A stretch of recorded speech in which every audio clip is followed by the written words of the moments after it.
Not far from the small market town of Tarrytown lies one of the quietest places on earth, Sleepy Hollow. Many tales have been told of a Hessian trooper who had battled here. They have said that he was decapitated by a stray cannonball. Sleepy Hollow was home to a tall, lank man with long arms and legs, and feet that could be used as shovels. This man's name was Ichabod Crane.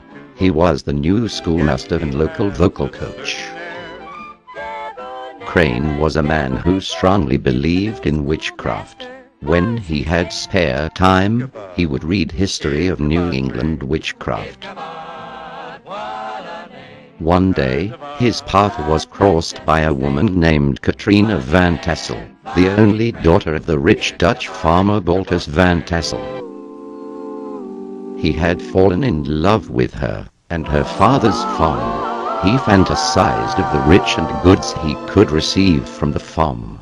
Ichabod was not the only one interested in Katrina. He had many adversaries. One included Abraham Van Brunt, Brom Bones. To gain Katrina's affection, Crane gave her secret singing lessons. This resulted in an invitation to a ball at Van Tassel Mansion. Ichabod put on his best suit and borrowed an old plough horse named Gunpowder from the family he was staying with. At the ball, many ghost stories were exchanged. Brom Bones had noticed Ichabod's fear in ghosts, so he told a story of the Headless Horseman. I was returning from the neighboring village of Sing Sing, and I had an encounter with a Hessian trooper. I offered to have a horse race, and should have wanted to, for Daredevil be the goblin horse. But just as we had came to the church bridge, the horseman vanished in a flash of fire. The ball had eventually dimmed down. Most people had left, but Ichabod stayed behind to converse with the heiress. Ichabod knew this was his chance to win the fair lady's heart. Ichabod left the mansion, heartbroken. Katrina had rejected him.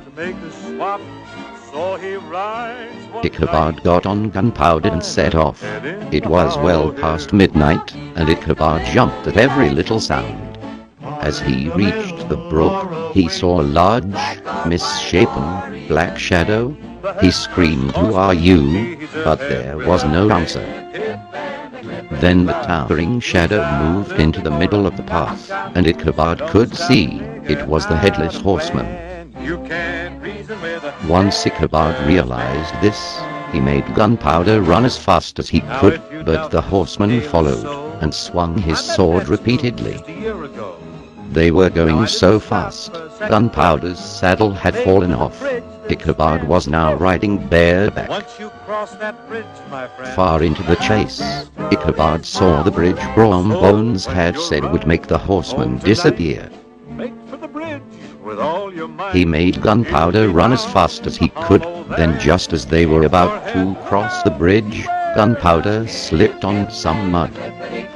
They had spun around and were going the other way. Ichabod made Gunpowder turn around. They made it back to the bridge and crossed it. Ichabod turned around and saw the Hessian stop. The Headless Horseman threw his head at Ichabod, and it hit him. Crane fell off his horse and was unconscious. The next day, traces of a chase were seen, and Ichabod's hat was next to a shattered pumpkin. The villagers came to the conclusion that Ichabod was spirited away by the galloping Hessian. Katrina had married Brom Bones, and whenever the story of Ichabod came up, Brom Bones had an expression on his face as if he knew what happened to Ichabod Crane.